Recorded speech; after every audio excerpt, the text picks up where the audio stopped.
नमस्कार, मैं हूं आपके साथ ज्योति कनौजिया और आप देख रहे हैं परफेक्ट मिशन लाइव। आइए रुक करते हैं खबर की ओर। जनपद चंदौली अंतर्गत मुगलसराय विधानसभा में सपा पार्टी के कार्यालय पर 380 विधानसभा के केंद्रीय चुनाव कार्यालय का पूर्व सांसद रामकिशन द्वारा उद्घाटन किया गया। इस विधानसभा से माननीय अखिलेश यादव द्वारा 380 विधानसभा के चंद्रशेखर यादव को प्रत्याशी घोषित किया गया। इस आयोजन में सपा के समस्त पदाधिकारी और कार्यकर्ताओं ने हिस्सा लिया। आप देख सकते हैं कि पार्टी कार्यालयों पर खचाखच भीड़ हुई है। सपा की भीड़ को देखकर ऐसा लगता है कि इस बार सपा की सरकार आ रही है। पूर्व सांसद रामकिशन ने कहा कि भाजपा ने लोगों को सिर्फ छला है और उन्होंने कहा पिछले 2 चरण के चुनाव में हम सबसे आगे चल रहे हैं। लोगों ने हमारी पार्टी को पूर्ण रूप से सहयोग दिया, हम उनके आभारी हैं। आगे उन्होंने यह बात आरएसएस के मोहन भागवत ने भी मानी है। पिछले 2 चरण में भाजपा की स्थिति डामाडोल है। उन्होंने कहा आज किसान की स्थिति बहुत ही दयनीय है। उसके बाद चंद्रशेखर यादव सपा प्रत्याशी ने लोगों का आभार व्यक्त किया और उनसे कहा यह चुनाव हम सबका है और साथ में सबका सहयोग मांगा। इस कार्यक्रम में रामकिशन, चंद्रशेखर यादव, बबन चौहान, संतोष यादव, बाबूलाल यादव, अफशाक अहमद, गुड्डू, मुसाफिर सिंह चौहान और समस्त पदाधिकारी और कार्यकर्ताओं ने हिस्सा लिया। मैं रामकिशन, पूर्व सांसद चंदौली। आज यहाँ क्या प्रोग्राम है? ये समाजवादी पार्टी का चुनाव कार्यालय, केंद्रीय कार्यालय का उद्घाटन। इस अवसर पर मैंने कार्यालय का उद्घाटन किया है। ये पार्टी का पुराना कार्यालय है जिसको चुनाव के कार्यालय के रूप में तब्दील कर दिया गया। अब तक जो है 3 चरण होने वाले हैं।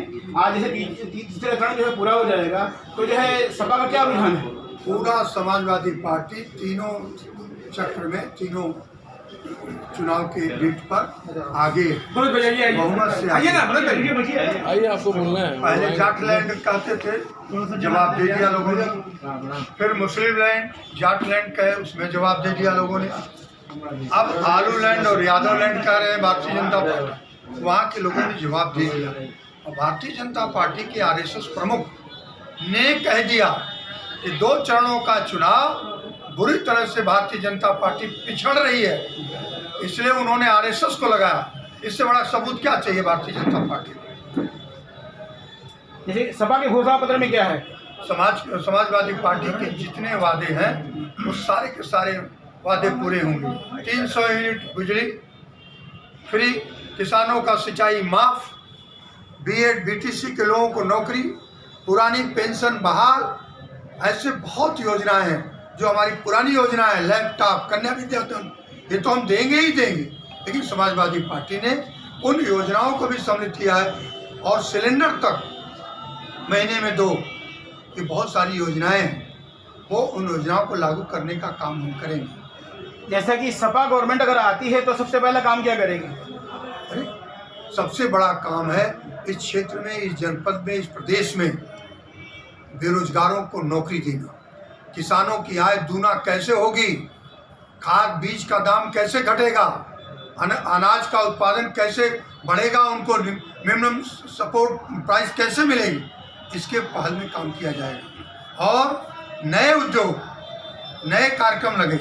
इन्होंने बहुत उद्योग लगाने का घोषणा किया, एक भी उद्योग उत्तर प्रदेश में नहीं लगे, एक भी नहीं लगे, बल्कि कई उद्योग बंद हो गए। इनके कथनी करने में अंतर है, समाजवादी पार्टी के कथनी करने में कोई अंतर नहीं। जैसा कि जो है प्रधानमंत्री कह रहे हैं कि ये लोग नकली समाजवादी हैं, इसके बारे में क्या कहेंगे आप? नकली समाजवादी पार्टी, नकली समाजवाद की परिभाषा अगर मोदी जी कर रहे हैं तो नकली चाय बेचने वाले भी तो प्रधानमंत्री हैं थे।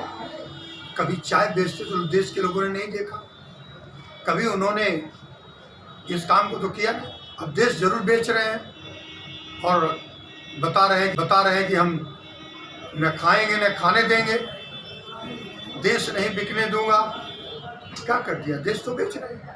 अभी गुजरात की एक बहुत बड़ी बैंक भाग गया लेकर पैसा। कौन है? नीरव मोदी कौन है?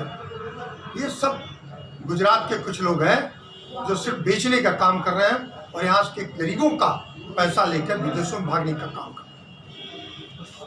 परिचय बताएं आप।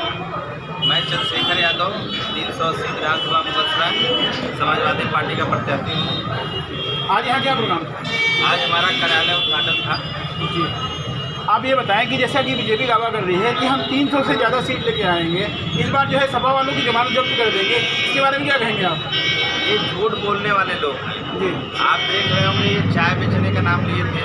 चाय बेचते तो कोई नहीं देखा, लेकिन देश बेचते हुए प्रत्येक नागरिक, प्रत्येक इंसान समझ रहा है। तो ये देश बेचने वाले हैं लोग हैं, नौजवानों को ठगने वाले लोग हैं, बेरोजगारों को ठगने वाले लोग हैं, व्यापारियों को ठगने वाले लोग हैं, किसानों को ठगने वाले लोग हैं। तो ऐसे लोगों को जनता सबक सिखा देगी। इनके रैलियों, इनके कार्यक्रमों में से पता चल रहा है कि 300 पार जाएंगे कि 3 पे जाएंगे। आप लोग जो है किस मुद्दे पे चुनाव लड़ रहे हैं? हम बेतहाशा जो बड़ी महंगाई है उसको कम करने के मुद्दे पर चुनाव रहे हैं, विकास के मुद्दे पर चुनाव लड़ रहे हैं और बेरोजगारी के मुद्दे पर चुनाव रहे हैं। हमारे माननीय अखिलेश यादव जी की विजन पे हम चुनाव लड़ रहे हैं। ऐसी ही खबर से जुड़े रहने के लिए आप देखते रहिए परफेक्ट मिशन लाइव।